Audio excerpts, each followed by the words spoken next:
This show is sponsored by Liquid IV. What do you pack in your bag when you're heading out for the day? Sunblock? Snacks? Sunglasses? Well, now there's another essential, Liquid IV. Liquid IV is more than just a drink. It's scientifically formulated to hydrate better than water alone. Visit liquidiv.com and stay fueled for a long day with sugar-free hydration featuring the new Raspberry Lemonade Hydration Multiplier. Get 20% off your first order with the code THERACE at checkout. When I'm travelling, I always like to have a pack of Liquid IV on me to help me stay hydrated when I'm getting on and off planes or going to and from the track. It's important for me because when travelling I am prone to suffering from dehydration and cramp if I don't use Liquid IV.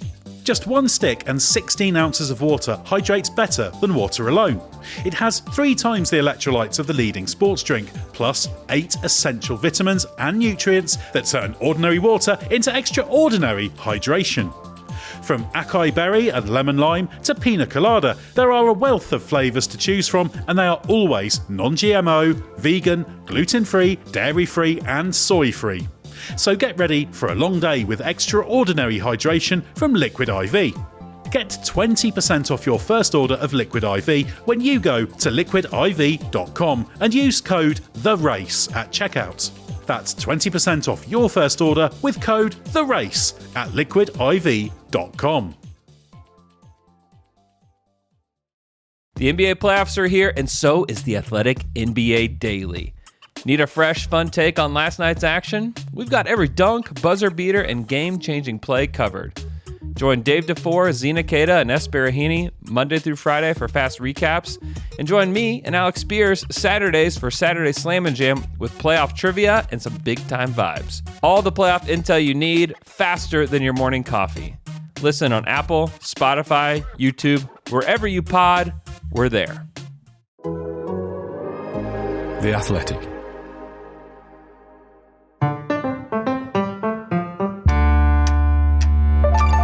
Hello and welcome back to And Colossally, That's History, the podcast that reappraises motor racing history.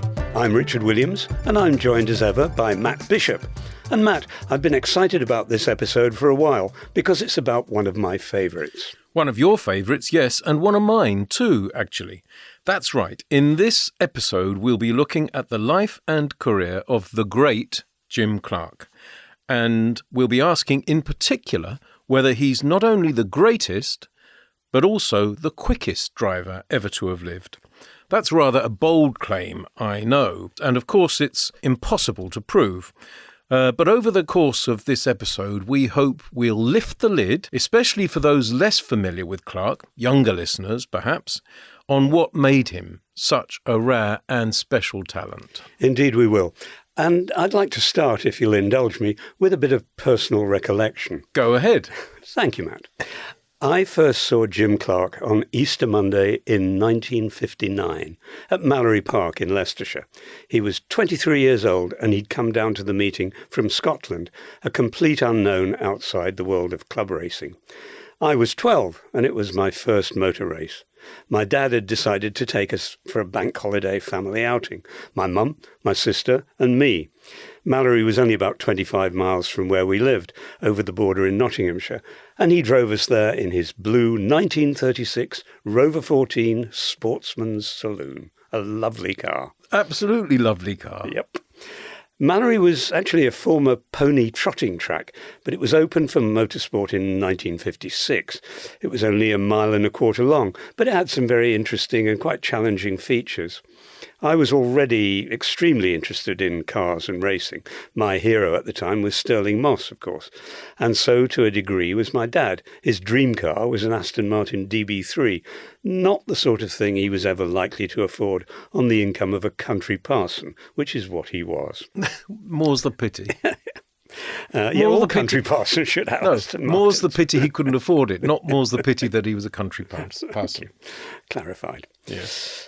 Anyway, the key thing about that particular Easter Monday meeting was that the unknown young Scot won 4 races, 3 in a Lister Jaguar and 1 in a Lotus Elite. They were 2 very different cars, of course, a big, brutal sports car with a 3.4-litre engine and a nimble, lightweight 1200cc coupe. Jim won the production car race in the Elite, and the other 3 wins came in the Lister. One was in a race for big sports cars, and then there was a heat and the final of the Formula Libre event, in which anyone could enter anything. And he found himself racing against old Formula One Connaughts, new Formula 2 Coopers, a Jaguar D-Type, an Aston DB3S, and a few Lotus 11 sports cars. Imagine what that field would cost you now if you were to try and buy it. Extraordinary. Anyway, he was totally dominant all day, and it was extremely thrilling to watch him, in particular, chucking the Lister through Devil's Elbow, which is a tricky downhill section of the circuit between the hairpin and the finishing straight. My dad bought a program, and he and I filled in all the results. I've still got it, actually, and I'm waving it at you now. I see it.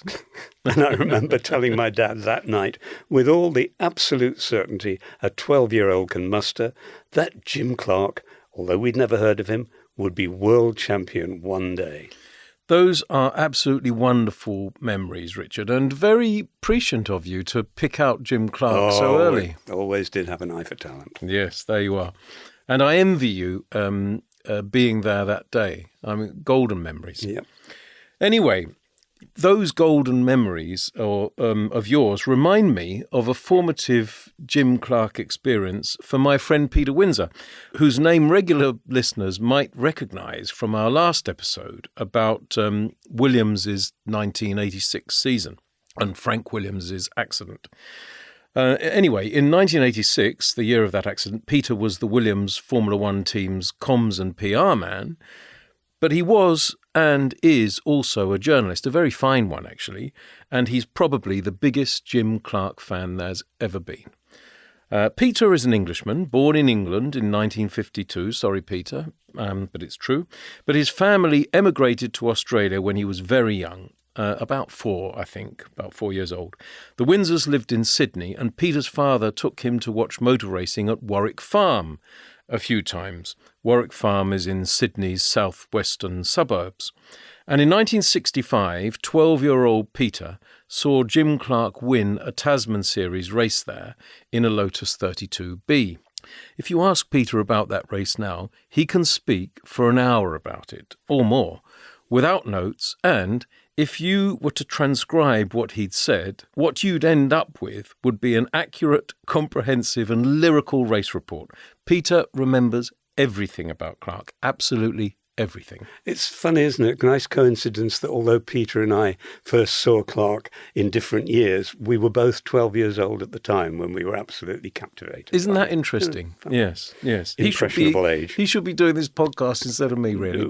Anyway, then in early 1967, when Peter was 14, he went to Kingsford Smith Airport in Sydney to watch Clark's plane take off and begin its flight back to the UK after the last race of that year's Tasman Series.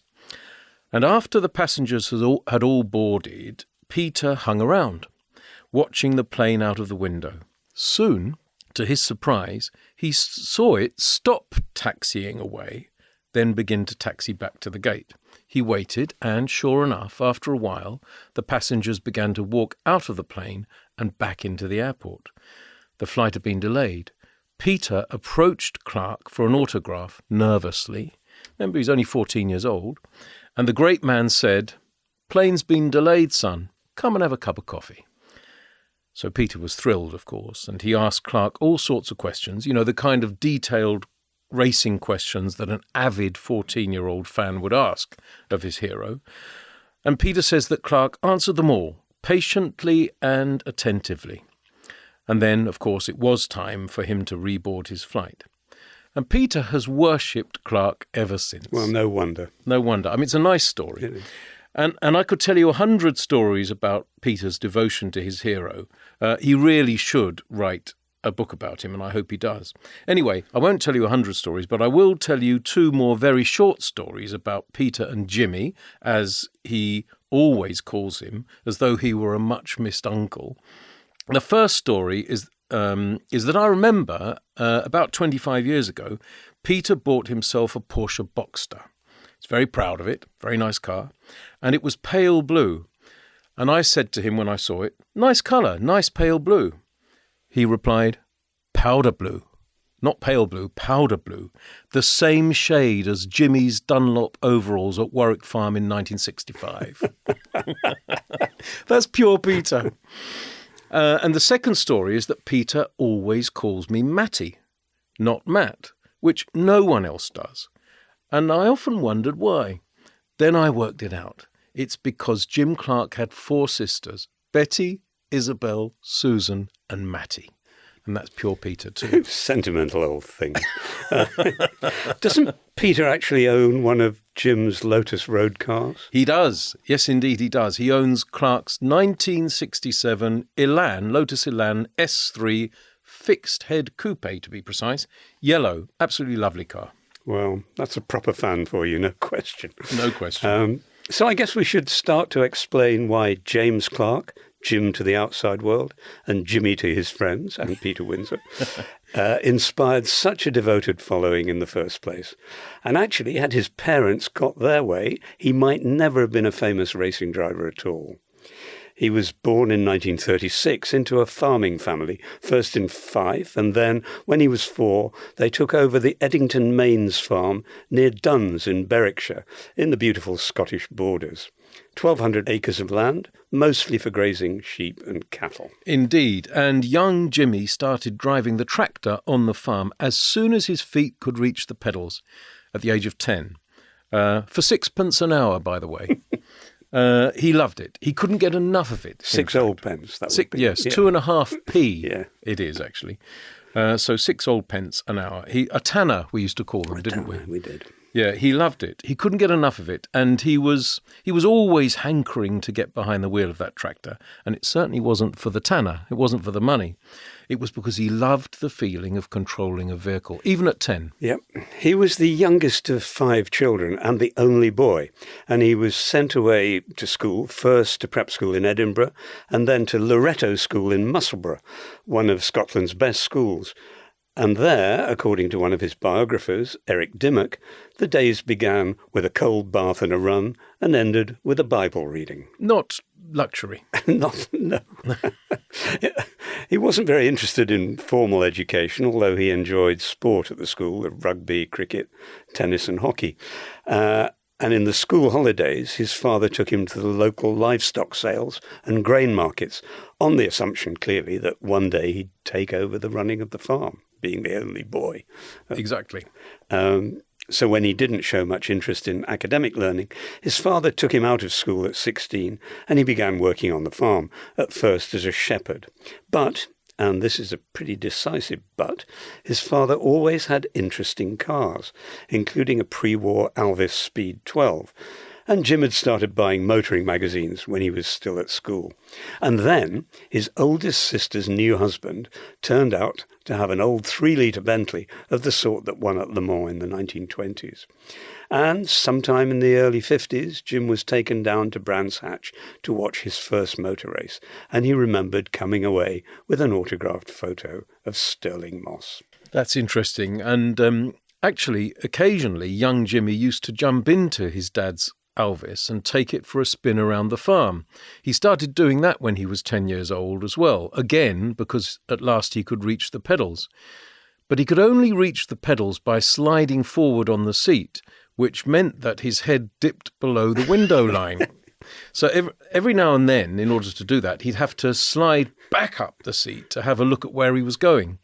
And neighbours were sometimes shocked to see an apparently empty Alvis running around the farm as though driven by an invisible ghost, because, of course, young Jimmy was invisible to the onlookers when he was in the slid forward to reach the pedals position. The benefits of growing up on a farm, I think, where you can get away with that kind of thing. Yes.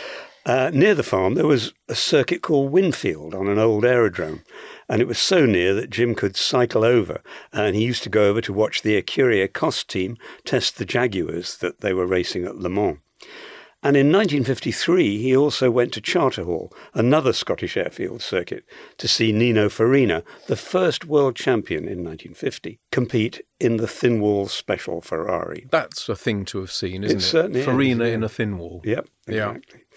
So he was getting hooked, not unsurprisingly, and the more so after he passed his driving test at 17, and he was given his father's Sunbeam Talbot, quite a sporty car with only 12,000 miles on the clock, which his dad had replaced with a Rover. And Jim had made friends with a local garage owner called Jock McBain, who helped him straight away as a teenager enter various local competitions like driving tests and rallies and even autocross.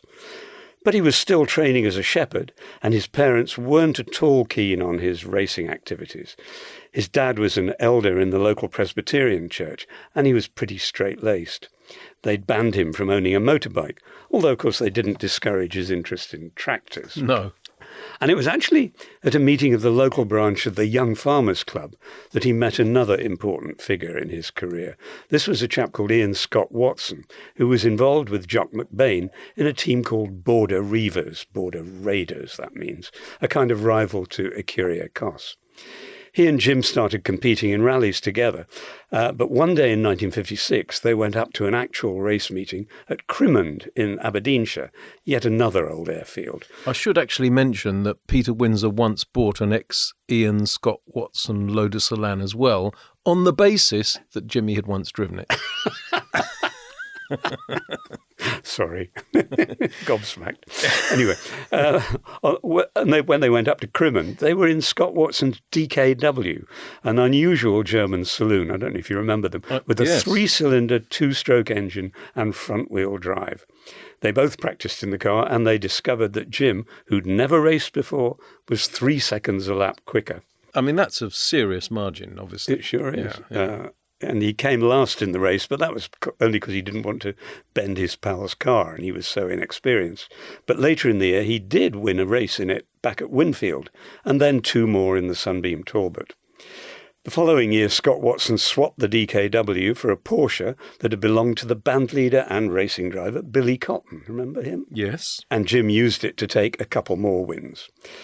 When Border Reivers acquired a D-Type Jag, as well as the Porsche, Jim's career really started to take off.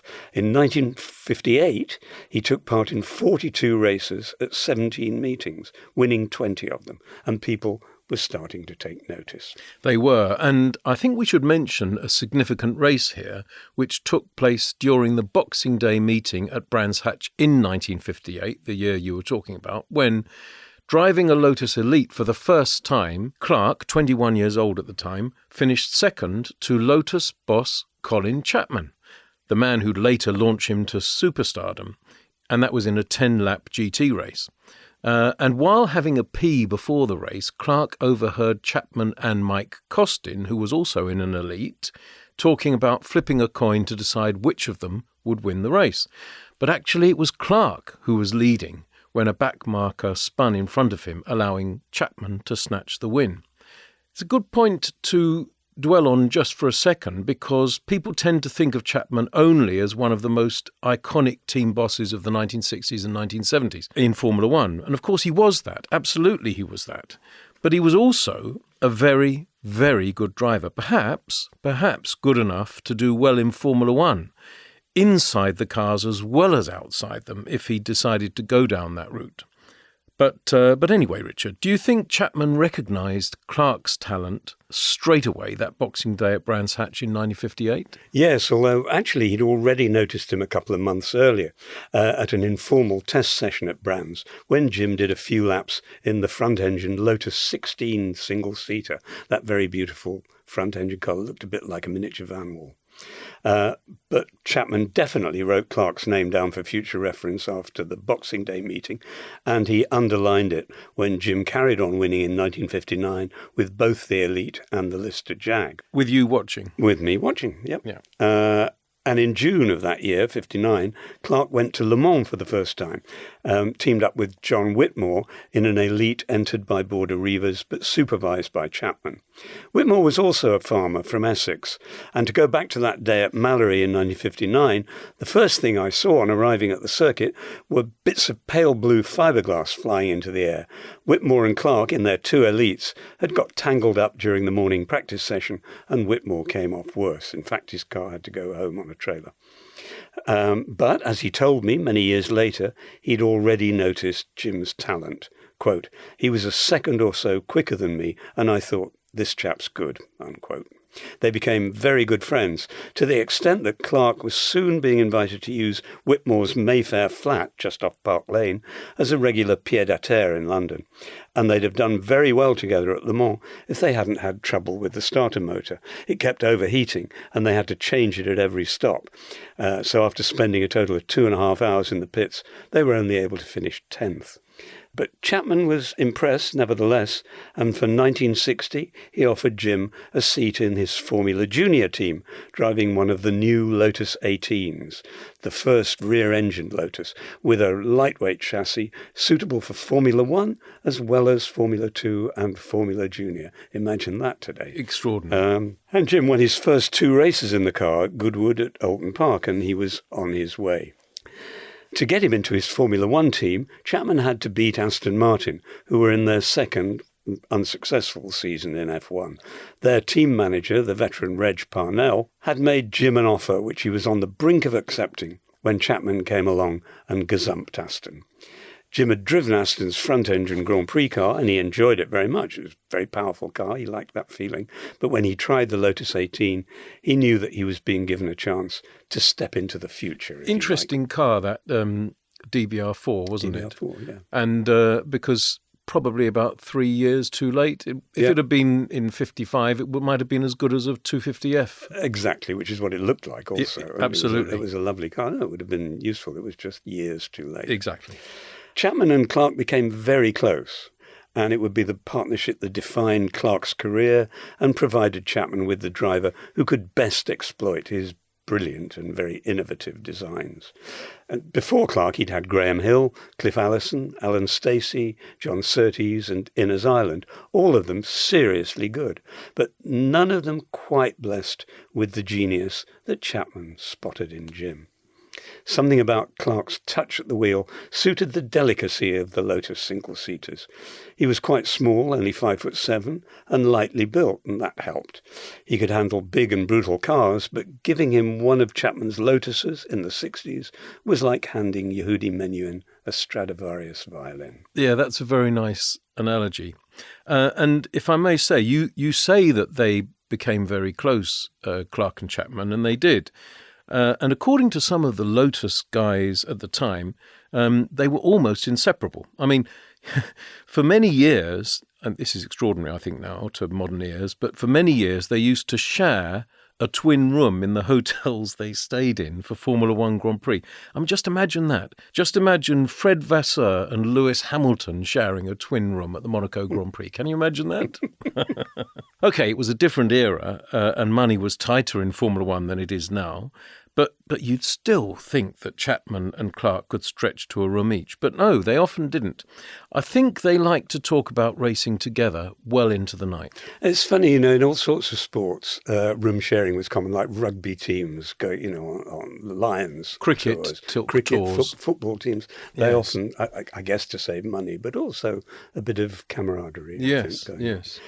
Someone actually once described Chapman as Clark's Svengali, and there's probably a bit of truth in that. Jim was still dealing with parental disapproval, but Colin persuaded him to devote all his energies to the sport and let someone else take care of the farm. When Clark's autobiography was published in 1964, which was soon after his first World Championship, Chapman provided a foreword, and here's what he wrote, quote, "The only trait of Scottish character which comes through with Jimmy is a certain dourness and a very strong determination to succeed. He's very intelligent, quick to learn, and he has a very good memory for things he wishes to remember. He only needs to be told something once, and he learns it," unquote. Bit of master and pupil there, then.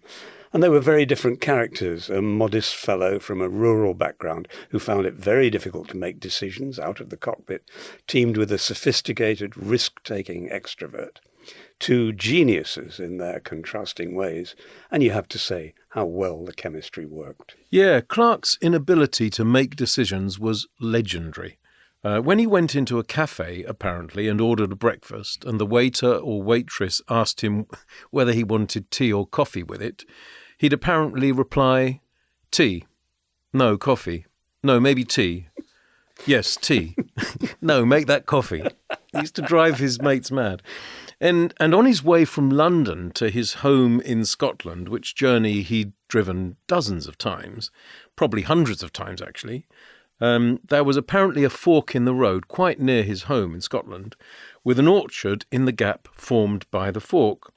On not one, not two, but 3 separate occasions he went straight on into the orchard because he couldn't remember, or he couldn't decide, if the correct route home was the left fork or the right fork. And on the second occasion, he was in a Porsche, driving very fast, therefore. And for that reason, he went off into the orchard at very high speed. He didn't injure himself, but the Porsche was a write-off. Well, as a fan of Porsches of that era, that brings a tear to my eye. Yes. I must say. And it's a good job he didn't do that at Spa, isn't it? Really? Well, exactly. Anyway, back to our story and Clark's progression. He beat John Surtees to the Formula Junior Championship in 1960. And Surtees was very quick at that time. He'd only just started racing on 4 wheels. But he was good at it already. He really was, yeah. And then Clark had a go at Formula 2. All of this is in Lotuses, of course. And then Chapman gave him his first Formula 1 outing in the 1960 Dutch Grand Prix at Zandvoort in a Lotus 18, the car you've described already. He qualified 11th and retired it with transmission trouble. Do you think he was ready for Formula 1, though, Richard? Well, it seems to me that Jim was always ready for whatever car he was put into in whatever environment, so yes.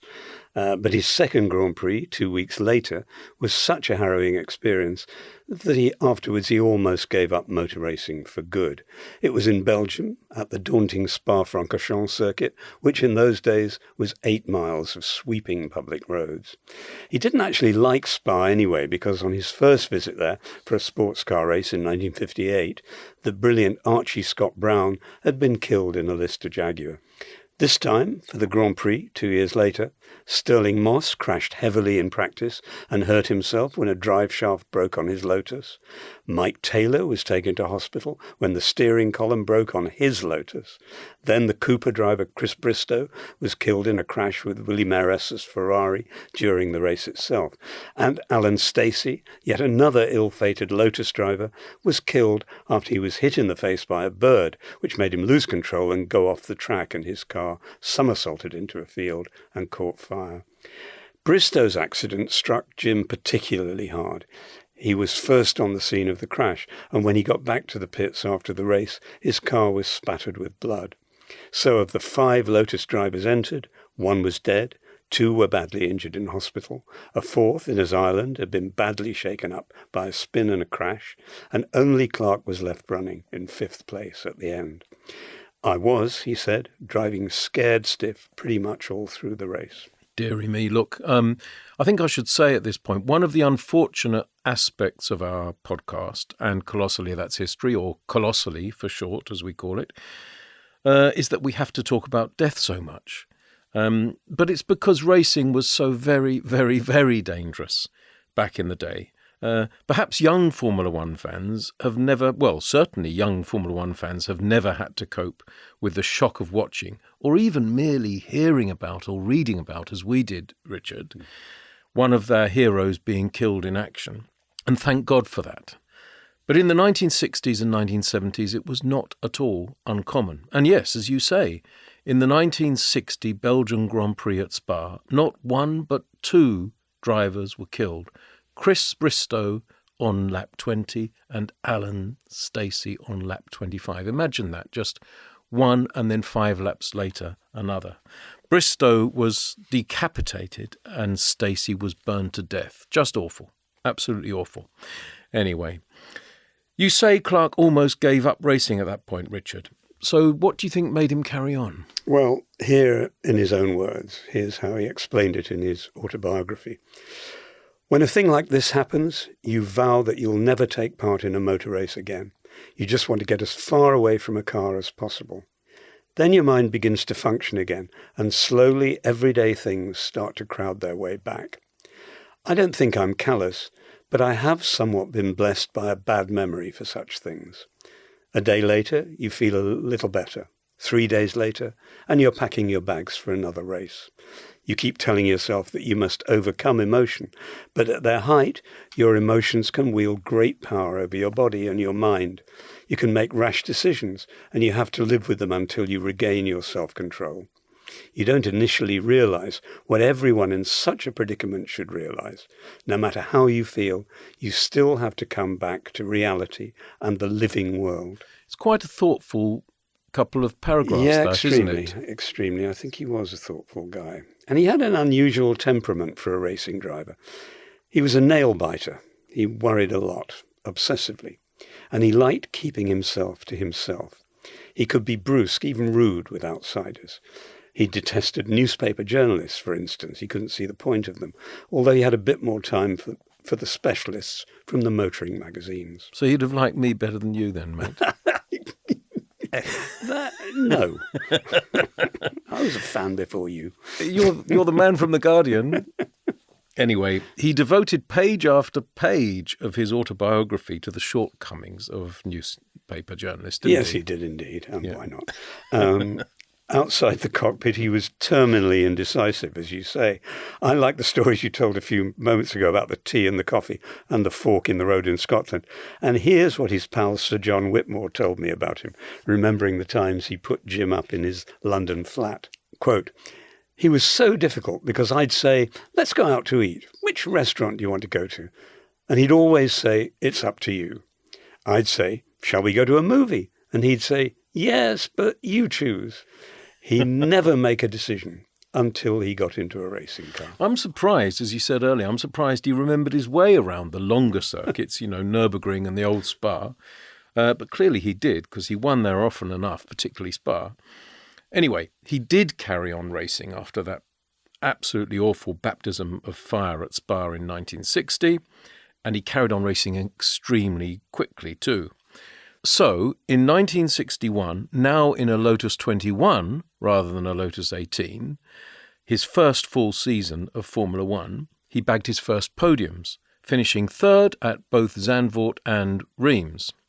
And in that year, another grim incident happened that would cast a long shadow over him when he was involved in one of the worst accidents in Formula One history, in the penultimate round of the 1961 Formula One World Championship at Monza. Yeah, 1961 was the first season of the new 1.5-litre formula, which Ferrari dominated with their V6 engines, while the English teams struggled to keep up. Monza was the penultimate race of the season, and the world title was up for grabs between the two top Ferrari drivers, Wolfgang von Trips and Phil Hill.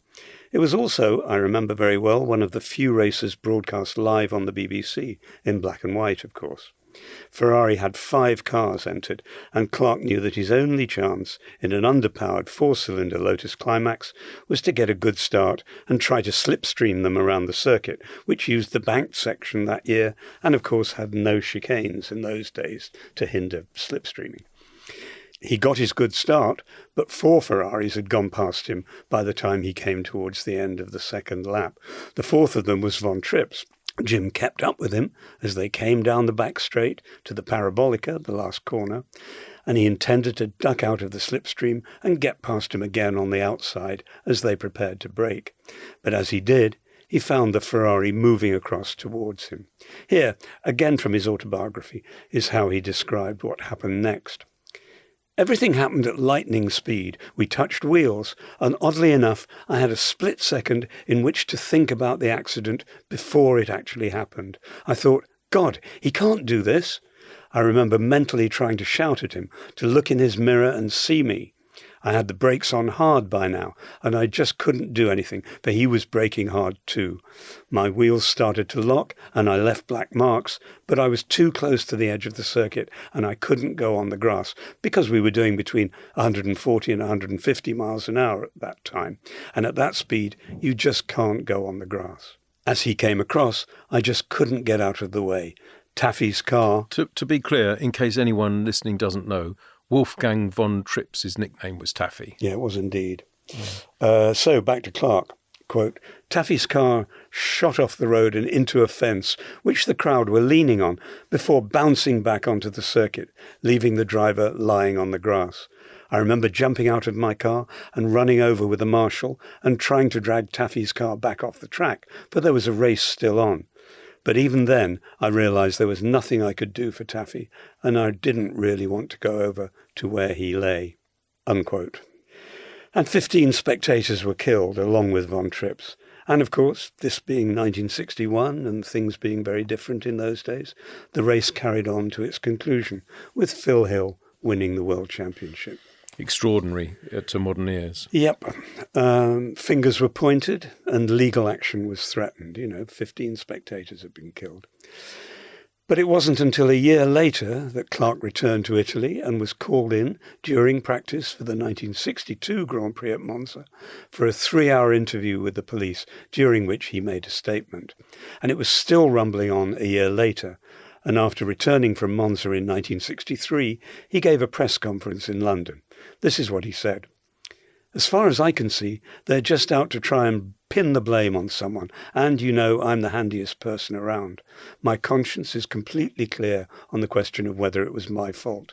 Not that I'm saying it was anyone else's fault." He pointed out that of the 2 drivers involved, he was the only one left to give evidence. And of course, in those days, there wasn't any telemetry data or TV footage from multiple angles to be examined. There was just one bit of grainy black and white TV film shot from a long way away and completely inconclusive, if you were looking for hard evidence. But I remember from watching on TV at home that day how shocking it was. And I remember feeling that it seemed quite untypical of Clark to get involved in an incident like that. He was already super quick, but always neat and tidy and scrupulously fair. Yeah, he was. So do you think Monza 1961 made him question his decision to race on? I mean, again, a bit like Spa 1960. No, I don't think so. He was sure it wasn't his fault. And as we heard before, he'd worked out how to deal with the consequences of a dangerous sport. Yeah, I think you're probably right there. So anyway, yes, again, he did race on. And less than a month later, he was on the grid at Watkins Glen in the United States for the final race of the 1961 season. A race in which Team Lotus would score its first Formula One Grand Prix victory, albeit not with Clark at the wheel. That honour went instead to Clark's countryman, fellow Scot Innes Ireland, who drove his Lotus 21 to victory ahead of local hero Dan Gurney's Porsche. Of course, to be clear, Stirling Moss had already won Formula One Grand Prix in Lotuses, but not Works Lotuses, not Team Lotus Lotuses, but instead for privateer Rob Walker's team. Yep. And Clark said of Ireland's victory, "As a Scotsman and a teammate, I was naturally glad to see Innes Ireland win the American Grand Prix at Watkins Glen, and he was the first Scot ever to win a Grande Épreuve," unquote. But unfortunately, it became a bitter feud when Jim took over as the team's number 1 for 1962 and Innes was dropped. Innes was a hard guy. He was 5 years older than Jim. He'd done his national service as a paratrooper. And in terms of being the life and soul of the party, he was a very engaging social animal. He was excellent company at all times. And in that sense, he was everything Jim wasn't.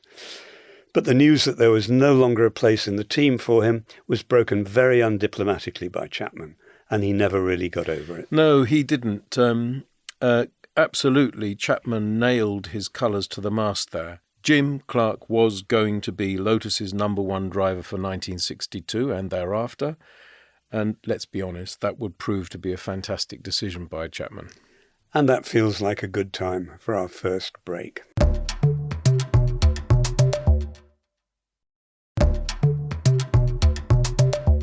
Richard, you started today's episode by sharing your fabulous story of seeing Jim Clark race for the first time when you were just 12.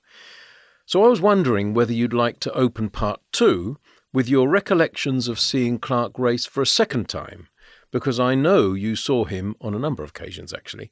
Something I never did, I wish I had, because I was only 5 years old when he died in April 1968. Well, yeah, I saw Jimmy race again at Mallory on Whit Monday in 1962. That was a race called the International 2000 Guineas, a non-championship Formula One race in the days when there were lots of them to fill the gaps in the rather sparse Grand Prix calendar. Yeah, and if I may interject briefly, that leads me to our first anorak fact of this Colossally episode. Ba-bum, ba-bum.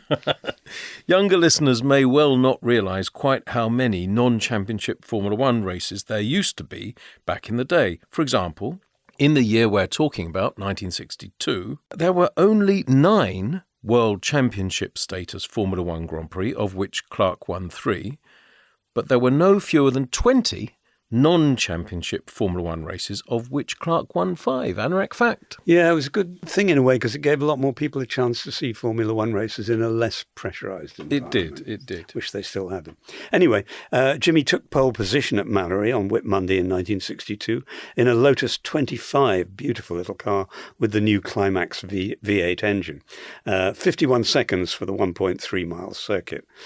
And there were just 2 other cars with the Climax V8, John Surtees' Lola and Jack Brabham's private Lotus. Sadly, for the crowd of around 40,000, the promised works Ferrari didn't turn up. But then we'd only paid £1 a head to get in. Just 20 tanners. No, 40. 40 tanners. 40 tanners. Let's not go there. No, okay. You're a decimal person, I think. And alas for fans like me, Clark retired with low oil pressure. Surtees won, giving the very pretty Lola what would be its only victory, with Brabham second and Graham Hill third in Rob Walker's 4-cylinder Lotus. Well, yeah, Clark might have missed out on that win that day at Mallory Park, but just 6 days later, he was victorious in a World Championship status Formula One Grand Prix, no less. At the same Spa circuit where he'd had such a difficult and, well, traumatising time in 1960, he won from 12th on the grid, taking the lead after 11 laps. And as we touched on earlier, Spa has always been a driving challenge. I mean, it still is now, but it was even more so in the 1960s. You know, the old 8.8 mile, 14.1 kilometre Spa, I mean. You needed courage and finesse in equal measure, which Clark had, and only the best of the best won there. And that win in 1962 was the first of 4 consecutive victories for Clark on, arguably, Formula One's most daunting circuit, Spa. Fantastic stuff, especially as he didn't even like the place, as you've said. But why do you think he was quite so good at Spa, Richard? In fact, and we're moving on to one of racing's big questions here, what do you think made him so quick as a driver in general? Well, I think he always drove with great calmness and precision, which are certainly qualities that help on a super-fast road circuit like Spa, as long as you've got the basic speed, particularly in its old configuration, as you say. And while he was fast, he was also easy on his cars. He didn't overstress them, which is probably why he survived as long as he did driving Lotuses.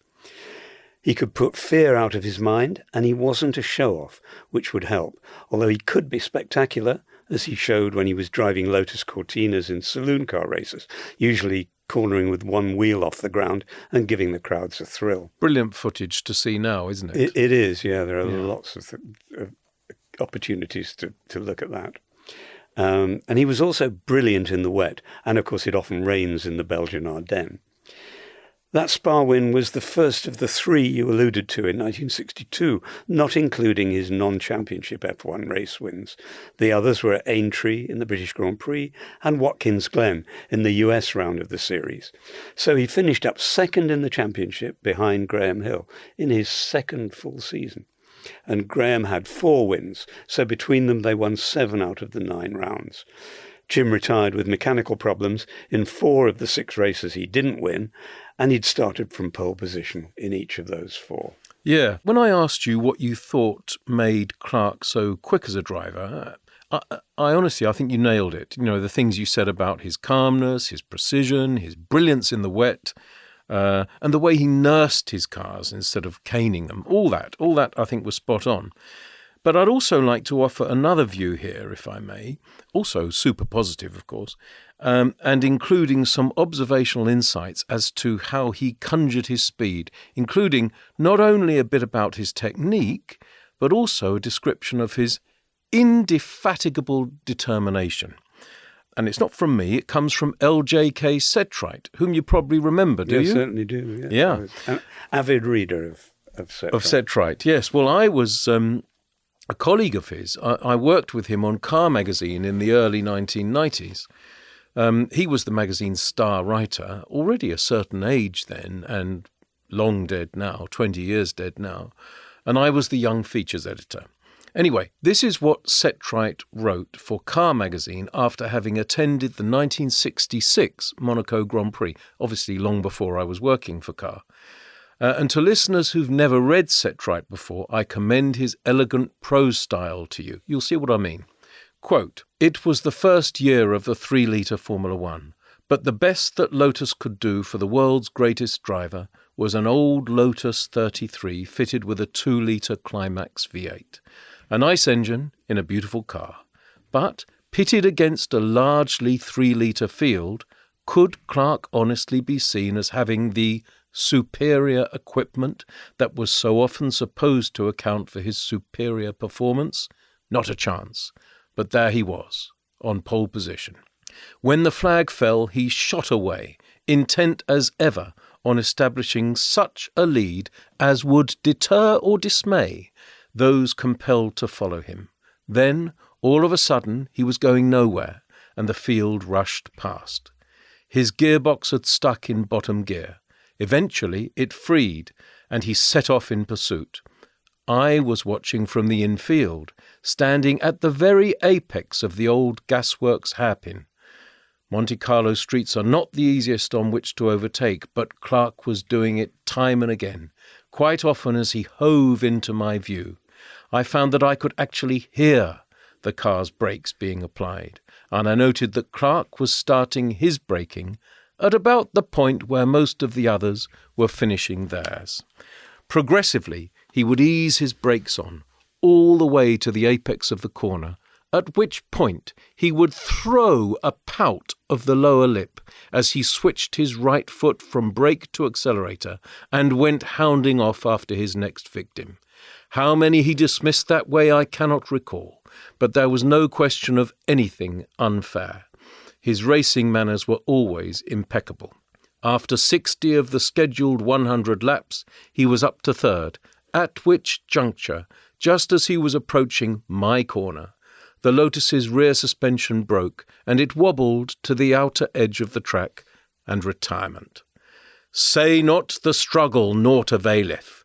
Clark could fight. How about that for a bit of race reporting, Richard? Marvellous. Setright was a one-off, wasn't he? He really was. And I love that bit about the pout of the lower lip as he Brilliant. switched his right foot from the brake to the accelerator. I mean, imagine being able to see drivers' expressions. Incredible. You know, rather than just a pair of eyes through a cockpit cam. Absolutely brilliant. Anyway, 1962, incidentally, was also the year when Clark and Chapman left Le Mans, vowing never to return. They turned up with a beautiful little Lotus 23 sports car with a modified Ford Anglia engine. It looked so certain to win the Index of Performance, which was the class based on fuel consumption, and it was usually the class where the French manufacturers traditionally saved their faces. But the French scrutineers found a reason to exclude it before the race. They pointed out that the wheels were attached by 4 studs at the front and 6 at the back. The regulations said they had to be the same at both ends, so that the mandatory onboard spare wheel could be used on any of them. Well, that's fair enough. So Chapman got his mechanics to modify the rear fixings overnight to match the front, and represented it for scrutineering. Yeah. But then the commissaires said that the rear wheels had originally required 6 studs. If that was the case, then 4 must be less safe. So the disqualification stood. Oh, for goodness sake. Chapman and Clark thought they'd been stitched up, or whatever the French for stitching up is. They stormed out and never went back. Well, they probably had been stitched up, truth be told, hadn't they? Anyway, if 1962 was a good season for Clark and Lotus, then 1963 was an incredible one. Arguably one of the greatest seasons for a driver and a team in the history of motor racing, all motor racing. Would you agree, Richard? Yes, I would, yeah. Yeah, Phenomenal. I mean, look, just listen to the stats. Of the 10 World Championship status Grand Prix that year, Formula One Grand Prix that year, Clark won 7. He was on the podium in 2 of the other 3, and he finished outside the points only once, 8th at Monaco. He was on the pole for 7 of those 10 races, and he clocked the fastest lap in 6 of them. That little lot obviously earned him his first Formula One Drivers' World Championship and Lotus their first Formula One Constructors' World Championship, both by a big margin. But to back all that up, Clark finished second in the Indy 500 for Lotus, of course, and he actually won another USAC race, also for Lotus, the Tony Bettenhausen 200 at the Milwaukee Mile, also from the pole. And he won 5 non-championship Formula One races too. Just incredible. Yep. And 1963 was actually a special year in lots of respects. It was the year of Beatlemania and the Great Train Robbery, and the year of the Profumo scandal. In the words of the poet Philip Larkin, it was also the year sexual intercourse began. Really, was it? Well, not so sure about that. But it was certainly the start of the 60s as we think of them now. And with Jimmy Clark's success, it was like the 60s had come to motor racing too. And there were some incredible performances. At Spa, in the rain, he won from 8th place on the grid, having to hold the gear lever because it was trying to jump out of 5th gear. That was top gear in those days, and he needed it at Spa, of course. At Zandvoort, he lapped every other car. At the Nürburgring, he stalled his engine on the grid, passed 17 cars on the first lap, and finished second to Graham Hill with his engine on 7 cylinders. And then there was the first trip to Indianapolis with Chapman and the Ford-engined Lotus 29 to have a first crack at the 500. The local racing establishment, who was still stuck in the era of the glorious but antiquated front-engine roadsters, treated them as a joke, this little funny car with its rear engine. But they weren't laughing when Jim was in second place with 20 laps to go, only 5 seconds off the lead. And when that leading car, Parnelli-Jones's Watson Offenhauser, started... Offie, we like to Offie, call if it, you do like, we not? yeah, Watson Offie, okay. Well, it's whatever we call it, it started dropping oil. And the rules on that were clear. He had to be black flagged. But Parnelli-Jones was Indy royalty, as was the car's entrant, a man called J.C. Agajanian, who happened to be on the board of the US Auto Club. So the black flag wasn't raised, despite Chapman's entreaties to the stewards. Several cars spun on the dropped oil and crashed into the wall in those closing laps, but Jones won and Clark finished second, 30 seconds behind, having backed off in expectation of the leading car's disqualification. It was a fix, but it was also a lesson well learned, and it gave them fuel for revenge. Another stitch-up, just like Le Mans, really. Exactly. Anyway, by 1964, Clark was seen by every other racing driver in the world, I think, as primus inter pares, first among equals. They just knew he was better than they were. Some of them admitted it, but I think they all knew it. He didn't win the Formula One Drivers' World Championship in 1964, but really he should have done. He was on the pole for 5 of the 10 Grand Prix that took place that year. He clocked fastest lap for 4 of them, but he won only 3, Zandvoort, Spa and Brands Hatch. But even so, that was still more than anyone else. John Surtees won the Drivers' World Championship for Ferrari with 2 Grand Prix wins, and Clark led and could have won 4 more Grand Prix that he didn't end up winning that year. Monaco, Rouen, Watkins Glen and Mexico City. You know, Lotuses were never very reliable, and as I say, with better reliability, Clark would have become 1964 world champion quite comfortably. But he made up for it in 1965, another annus mirabilis in which he became the only driver in history to win the Formula One Drivers' World Championship, with 6 wins out of the 10 Grand Prix that year, plus 6 poles and 6 fastest laps, and the Indy 500 in the same season, despite missing Monaco to do Indy. This time the stateside racing establishment couldn't stop him. Yeah, and it actually got him the cover of Time magazine, which was a coveted honour in those days, usually reserved for presidents and military heroes. Although a couple of months before Jim, there'd been a cover headlined "Rock and Roll is Here to Stay," with photos of the Beach Boys, the Supremes, and Petula Clark and Herman's Hermits. Really? The line on Jim's cover was "Jim Clark, the fastest man on wheels." Which he was. Yep. I saw one of his 6 Grand Prix victories that season at Silverstone. He was in the Lotus 33 with the V8 Climax engine, pretty much one of those perfect Grand Prix cars, like the McLaren MP4 of 1988 or the Red Bull RB6 of 2010.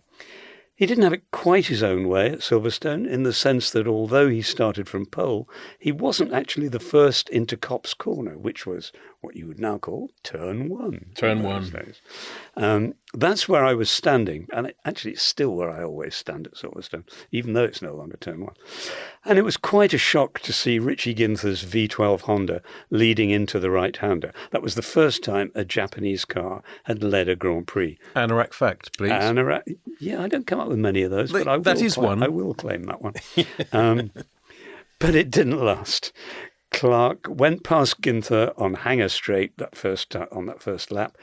And if you just looked at the complete lap chart of the race afterwards, it was all over from then on. He led every lap. But it wasn't actually that simple. There was still drama. Just after half distance, Clark was cruising half a lap ahead of Graham Hill's BRM when his oil pressure was falling. In the closing laps, he only managed to preserve his engine and stay ahead of Hill by switching it off in the corners, coasting silently, then switching it back on. That was weird to watch, I can tell you. You know, the leading car just going silently through the corner. Then you were aware of it from trackside, but you didn't know why. You know, yeah. Nobody was telling you anything. No. And the lead was getting smaller and smaller and smaller, and in the end, Jim won by just 3 seconds. Actually, Dennis Jenkinson of Motorsport thought it was an example of the other drivers being psyched out by Clark's usual dominance.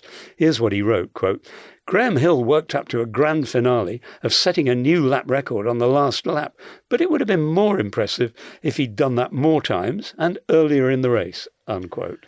Yeah, I think that's interesting. It's a bit like what I was saying earlier about the other drivers just knowing that Clark was better than them. Yep, yeah. Indeed. Anyway, slight cul-de-sac here. There's a bizarre story from a bit earlier in that season about the Lotus team meeting Yuri Gagarin, the first Soviet cosmonaut, at a civic party in Clermont-Ferrand the night before the French Grand Prix. A lot of champagne was drunk, apparently. Then finally Chapman drove Clark's girlfriend Sally Stokes, and Mike Spence, the Lotus No. 2 driver, back to their hotel. But they didn't make it because somehow Chapman put their Peugeot hire car into a ditch. One day there's probably a podcast about Formula One and hire cars. Anyway, Chapman cut his thumb. Not too bad. Spence was unhurt. But Sally Stokes went through the windscreen and had cuts to her head and face, poor woman. Clark took one look at her and fainted. Somehow, although Sally had to be stitched up at the local hospital, they managed to keep it all quiet. What happened the next day? Clark won. He won the French Grand Prix from the pole with fastest lap, and he led every lap too. So it was a Grand Slam, or as I prefer to call it, Grand Chelem, because we don't say Grand Prize, we say Grand Prix, don't we?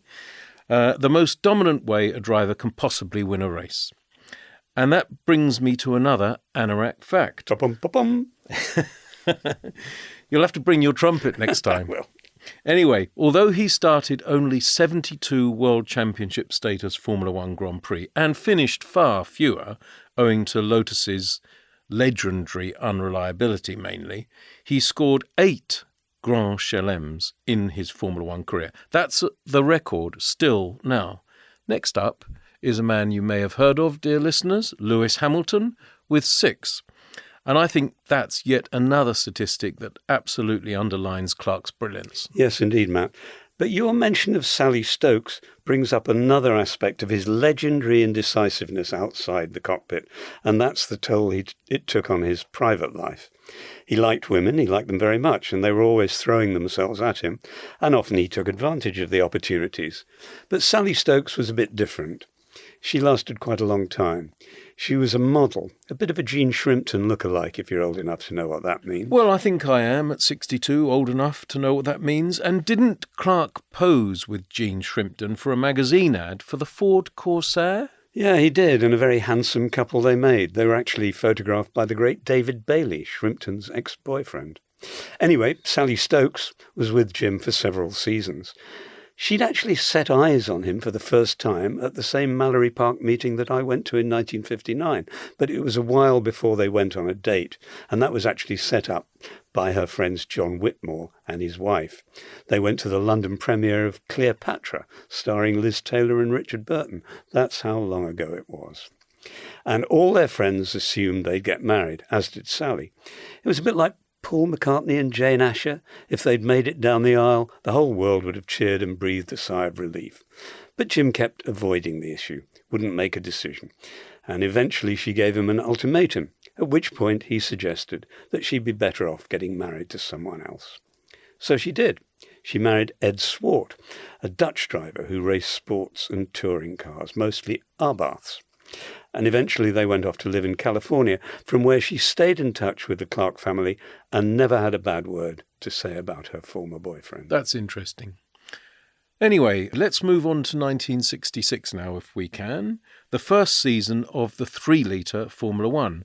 The first Grand Prix was Monaco, and that's the race about which LJK Setright wrote that wonderful report that I read out a few minutes ago. And the reason why Lotus had saddled Clark with a 2-litre engine in a 3-litre formula, which seems idiotic, right, was that they'd been planning on running the BRM H16 engine, but it wasn't ready early enough, and when it was awfully heavy. Actually, quite a few of the teams were struggling with engines that year. For example, Cooper used a Maserati V12 that Maserati had run as long ago as 1957. OK, it had been updated a bit, but it was still almost 10 years old. McLaren were in trouble with engines too, flitting to and fro from a Ford V8 to a Serenissima V8. Whatever that was. Exactly. Well, it sounds nice. The team that made the best fist of it, engine-wise, was Brabham, who used a 3-litre Repco V8, and so it was that Jack Brabham became world champion, the first and now surely the only man to win a Formula One World Championship driving a car bearing his own name. Clark won just one race at Watkins Glen in a Lotus powered by that BRM H16 engine, which makes it the only World Championship status Formula One Grand Prix win for a car with 16 cylinders. Anyway, in 1967, Lotus's engine troubles were well and truly solved by the arrival of the legendary 3-litre Ford Cosworth DFV V8. DFV standing for double 4-valve, of course, meaning 4 valves per cylinder across 2 banks of cylinders. Well, I saw Clark lead the Belgian Grand Prix in that car's second race. That car being the famous Lotus 49. Yes, indeed. It was a lovely sunny day, and I was sitting on the grass near the top of the rise above Eau Rouge, looking across to the old starting grid, which was on the downhill section, down from La Source. Jim started from pole, and of course I was hoping to see him win at Spa for a 5th time. But a long stop to cure ignition trouble meant that he finished 6th, a lap down. The race was actually won by the beautiful Eagle Westlake V12 of Dan Gurney. Can I just say quickly, Ron Dennis, my old boss at McLaren, thought that car is the most beautiful racing car of all time. Well, he's not far off. He's not far off, is he? Yeah. Anyway, sorry to interrupt. Carry on. It's often said that Gurney was the only driver that Clark actually feared in terms of speed, which may have been true. Jim would take 4 wins that season, including the last 2 of the year at Watkins Glen and Mexico City, which showed what might have been if the car had been reliable straight away. But that was only good enough for 3rd in the championship, behind the more consistent Brabhams of Denny Hulme and Jack Brabham himself. They had only 2 wins apiece, but lots more points finishes. But what Jim's fans remember from that year is what he did at Monza. He led the Italian Grand Prix for 12 laps, then picked up a puncture and lost a whole lap getting the wheel changed. And he spent the next 48 laps overtaking the entire field, going past 15 cars, one after another, to get the lead back.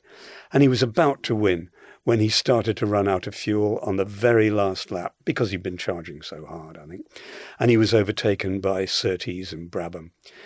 It was a third place, almost as fondly remembered as the greatest of his wins. Yes, absolutely. That third place for Clark at Monza in 1967 is one of the all-time great Formula One drives, no question about it. Anyway, on to 1968. The season started with the South African Grand Prix, and here, if I may, is another Anorak fact. The race was run on January the 1st, New Year's Day, which meant that qualifying was run on December the 31st. Yes, qualifying and race took place not only in different months, but actually in different years. A bonus Anorak point for that one, Matt. Anyway, not surprisingly, Clark took the pole. His pole lap a whole second faster than the best that his Lotus teammate Graham Hill could manage. Then, the next day, Clark drove the fastest lap, and he won the race easily. The next round of the Formula One World Championship would be the Spanish Grand Prix on May the 12th, more than 4 months later. And that feels like a good time for our final break.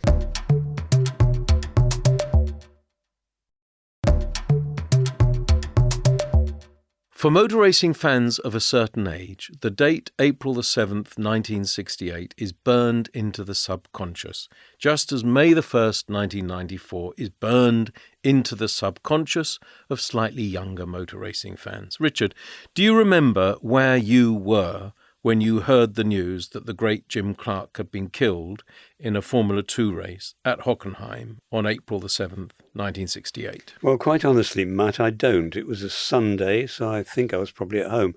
But what I do remember very clearly indeed was the sense of not just shock, but utter dismay.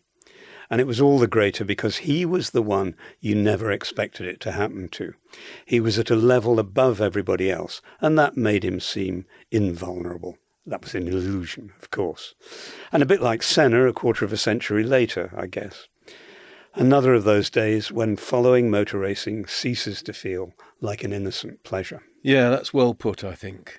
Anyway, that Formula 2 race at Hockenheim wasn't an important event, but in those days, Formula 1 drivers used to race almost anything in their free weekends between Grand Prix. A number of Formula 1 drivers took part in that Hockenheim Formula 2 race, therefore. Not only Clark, but also Graham Hill, John Surtees, Chris Amon, Jean-Pierre Beltoise, Piers Courage, etc. Oh, and Max Mosley, too, the future FIA president, not that he was ever a Formula 1 driver.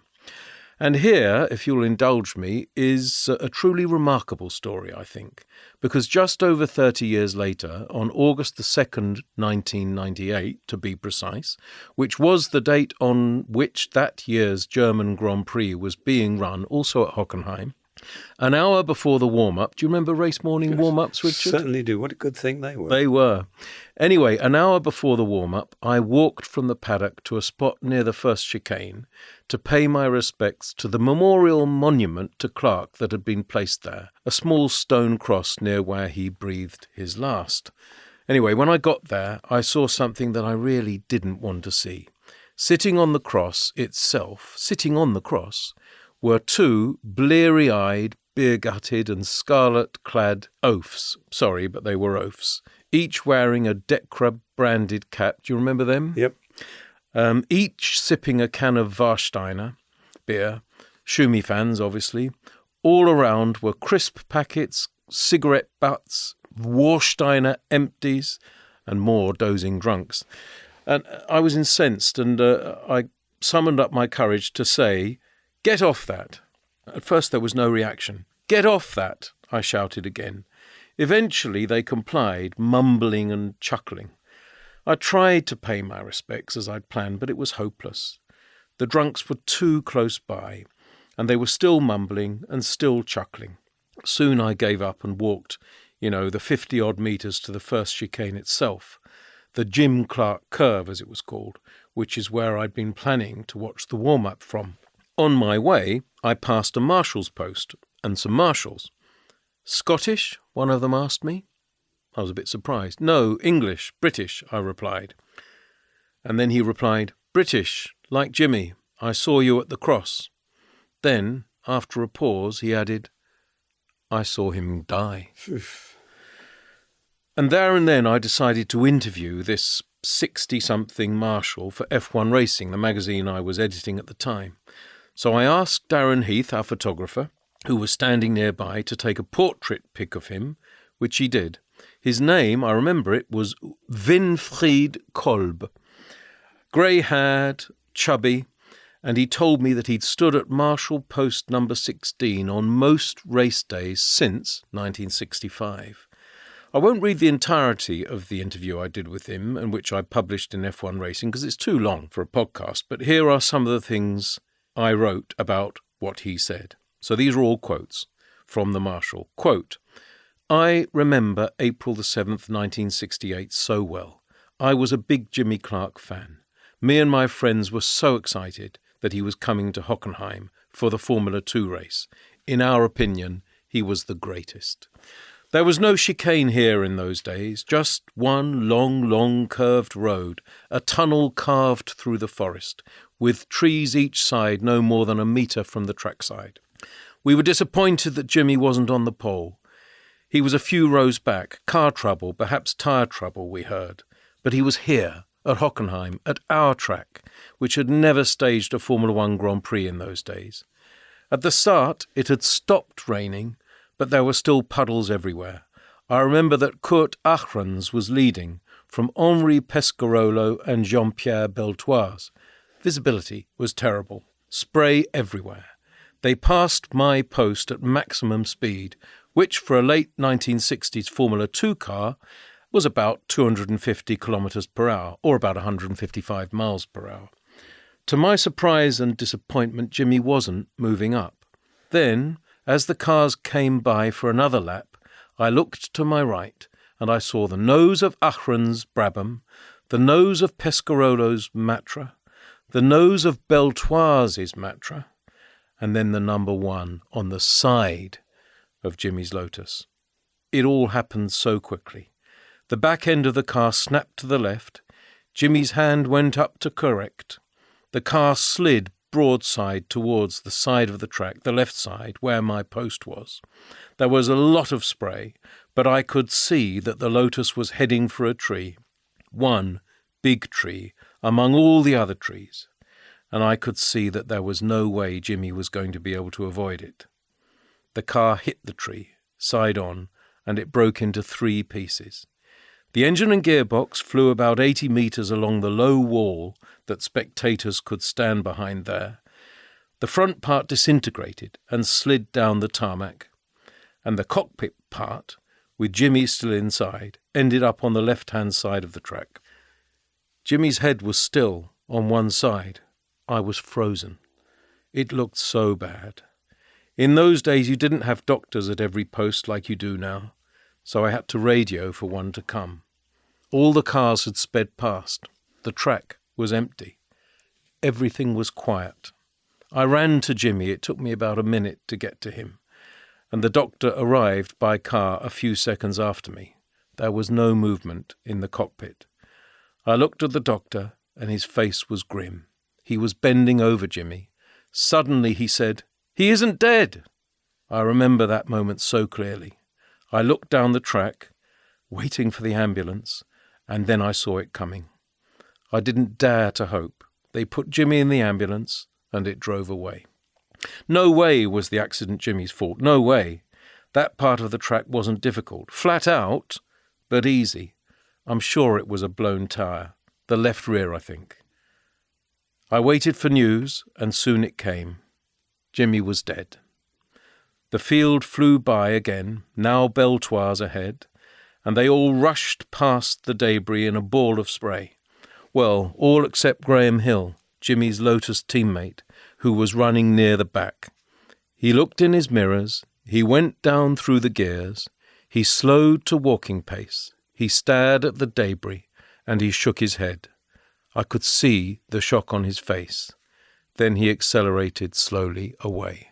Well, that's fascinating. What a graphic description of those. I felt so privileged to incident. bump into him in that way. Yeah, I'm sure you did, and it's quite a thing to have recorded for posterity. Yes, and I was so lucky also that he spoke such good English. Yep. You know, a man 30 years ago, a German in his 60s, you might not necessarily be that lucky. Anyway, remarkable story. I think a lot of people immediately assumed that the accident had been caused by something breaking, probably the rear suspension, which wasn't exactly unknown with Lotuses. But it really does seem to have been caused by a deflating tyre. Yeah, which is what the marshal thought. Yep. Anyway, as I say, that interview was published in F1 Racing, the magazine I was then editor of, and Bernie Ecclestone read it, and his PA faxed it to the Hockenheim organisers, attaching a complaint from Bernie about the spectators' behaviour, which I'd described in my piece. And soon after, I received a letter of apology, which I still have actually, from the Hockenheim organisers, saying that they would put measures in place to prevent fans disrespecting Jim Clark's cross in future, which I think they did. Good. And among the other competitors that day, as you said, Matt, was none other than Max Mosley in his first international F2 race, driving a Brabham he'd bought from Frank Williams. In his autobiography, he wrote not just about the horrible conditions that day, but about the impact of the tragedy and how it made it impossible for him to pretend to his wife that motor racing was basically a safe sport. When she asked him, if Jim Clark can get killed, why not you? He really didn't have an answer. Yeah, actually, that reminds me of what Howden Ganley once said to me many years later over lunch at the McLaren Technology Centre when I was working for McLaren as the team's comms and PR chief. In the 1960s, Howden had been racing in his native New Zealand, and by the time he'd come to Europe and he'd worked his way up to Formula One in 1971, that was, Clark had obviously been dead for 3 years, but the grief about Clark was still fresh for everyone in racing, and Clark was still a legend. Anyway, over post-lunch coffees, many years later, as I say, I remember asking Howden to think back to his Formula One career and to whether he'd feared for his life at the time, because, of course, the early 1970s were a time when Formula One was extremely dangerous. And this is how he answered me, quote, "Oh, well, you have to realise that I didn't expect to survive my Formula One career. I was an okay driver, but if Jim Clark could die at the wheel of a Formula One car when he was a total genius, well, what chance did I have?" Yeah, the place the news really made a particularly powerful impact on the day was Brands Hatch, where the BOAC 500, a big sports car race, was being held. Jim might have been there, not at Hockenheim, because Ford wanted him to drive their new prototype car, the F3L.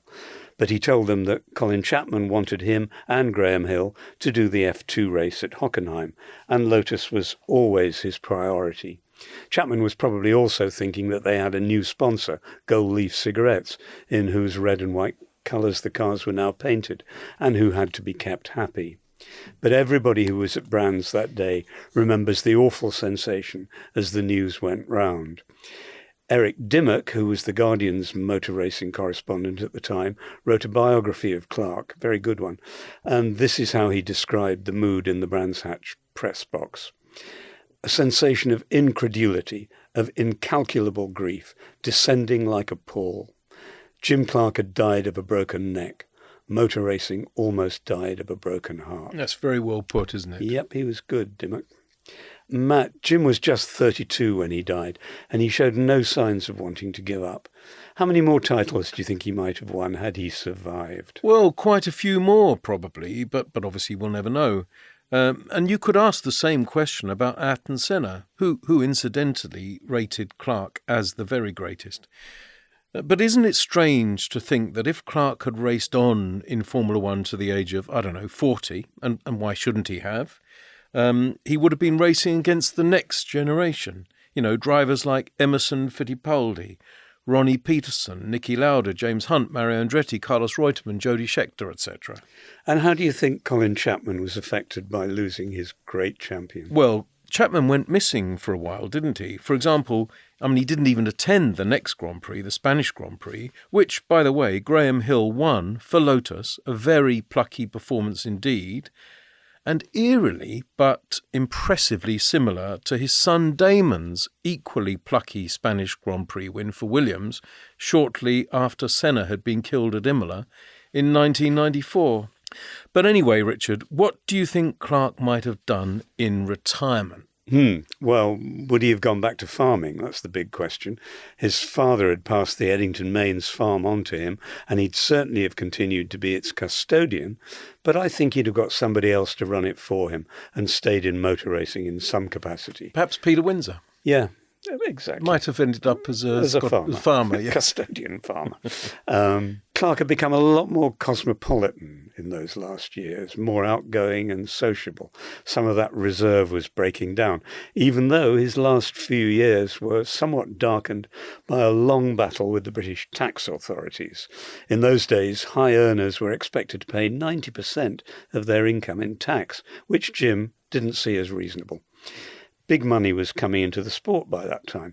For winning the Indy 500 in 1965, he took home a total of £46,000, which was the equivalent of over £1 million today, and he wanted to hang on to as much of it as he could. So in 1966, he went into tax exile, first in Paris, where he shared a flat with his friend, and our friend, the late Jabby Crombach, the editor of the magazine Sport Auto. And then in Bermuda, where he bought a condominium. And to persuade the Inland Revenue that he really did live abroad, he had to remove all his possessions from the farm. Everything. I think that was a pretty hard task. Yeah, I bet. Nice thing to had to do. But let's talk about his legacy as a racer. Matt, where do you think he stands ultimately among the all-time greats? Well, unlike you, I never saw Jim Clark race at all. I was 5 years old when he died. But if asked to name the greatest Formula One driver of them all, his is the name I answer with, if I have to answer with one. I think his stats are extraordinary, and his loyalty to Lotus, of course. But let's look at the stats. He made 72 Formula One Grand Prix starts. So many of them were DNFs, did not finish. And so few of those did not finishes, DNFs, were his fault. But despite all those DNFs, he scored 25 Grand Prix wins and 16 non-championship Formula One race wins too. But in addition to that, he also won 11 Formula Junior races, 13 Formula 2 races, the 1961 Springbok Series, 21 Tasman Series races, including the 1965, 1967 and 1968 Tasman Championships, 23 saloon car races, 54 sports car races, and 2 USAC races, one of them the Indianapolis 500. And as I mentioned earlier, what about his 8 Formula One Grand Chelem wins, pole, fastest lap, leading from lights to flag, which is still more than anyone else after all these years? But of all the stats, this is my favourite Jim Clark stat of them all. Guess how many times he finished second in Formula One Grand Prix? The answer is once. Just once. In other words, when his Lotuses held together, he won. Yeah, you say you think he was the greatest, and on a purely emotional level, I'd agree, because I saw him when I was 12, and that's the impact he had on me. But there's also the pretty much unanimous acclaim of Clark's peers to back it up. They all believed him to be the best. And there's also the fact that he could win in anything, as you've said, including sports cars and saloons. Of course, your Max Verstappens and Lando Norrises don't get the chance to show whether they'd be capable of that. Although I'm pretty sure they would, actually. So am I, to be fair. Yeah. And that's really the answer to anyone who says, well, he only won Grand Prix with Lotus. I can see their point, and I happen to have a particular respect for drivers who win the World Championship with more than one team and more than one car designer. But I think the way Clark won his races puts him above that argument. Do you think he has a modern equivalent, Matt? Probably not. OK, I agree with you that drivers like Max Verstappen and Lewis Hamilton too are absolutely top drawer. Of course they are. just as Juan Manuel Fangio and Sterling Moss were absolutely top draw before Clark's time. But, time passes. Clark's reputation probably isn't now as high, generally, as it deserves to be. But perhaps, via this podcast, we've done our bit to explain to younger listeners just how magnificent he was. Yes, he was, but time passes, as you say, and perhaps not everyone is as interested in history as we are. Do spectators at today's Grand Prix know about Tazio Nuvolari, Rudy Caracciola, and Alberto Ascari, or even Fangio? Do they need to, actually? But those drivers are all immortal, aren't they? And they so are. is Jim. They are. And, although he was well aware of his own special qualities, he was brought up to be a modest person, and that's how he stayed. A few years ago, I visited his grave at the churchyard in Churnside, near the family farm, and I couldn't help but be impressed and moved by the inscription. Here's what it says.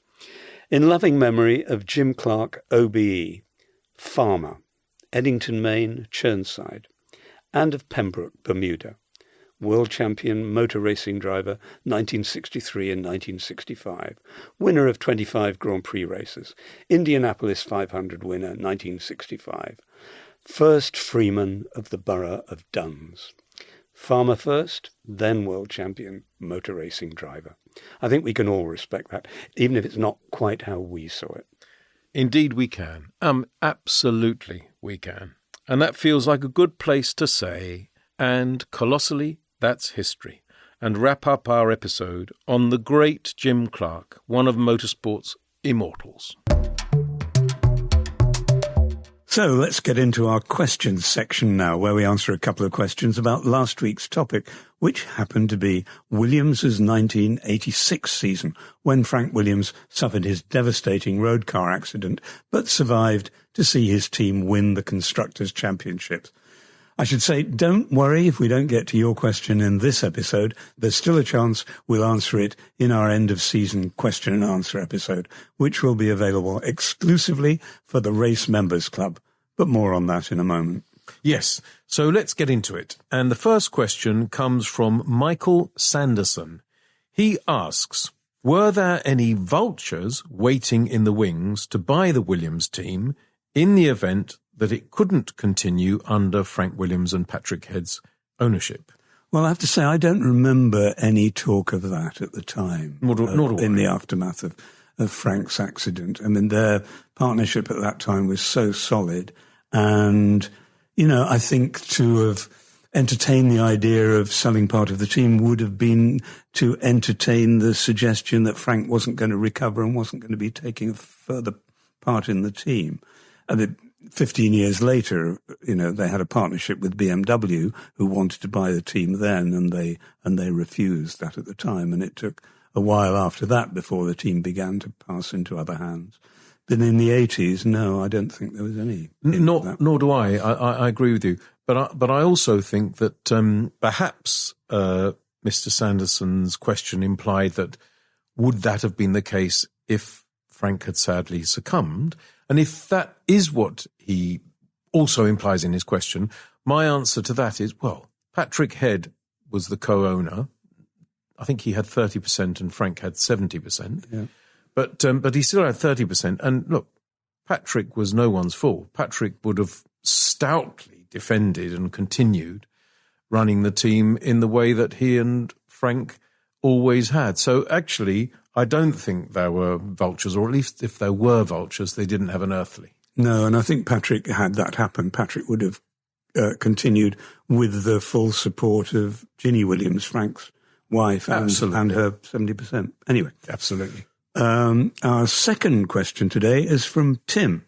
And Tim says, how do you think the Mansell-Piquet rivalry would be played out today? In those days, did drivers have entourages and their teams of people like today? Would the Verstappen versus Sainz camps of Red Bull in 2015 be close to what you'd expect Mansell-Piquet to be like today? Or was it actually more toxic and we just didn't hear as much about it? Well, in my view, we're talking about the 80s, aren't we? And although that is 40 years ago, yes, they did have entourages by that time. If you went back to the 50s, perhaps they didn't, but they did in the 80s.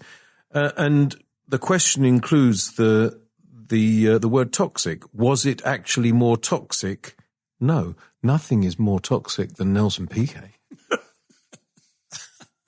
Care to expand on that? I think I have in the past. By the way, okay, if somebody asks why I have said that, I mean, he was a great driver. He won 3 world championships, but he was appallingly rude about Roseanne Mansell, Nigel's wife. Who was Mansell's entourage. Absolutely, and with a couple of others, but yes.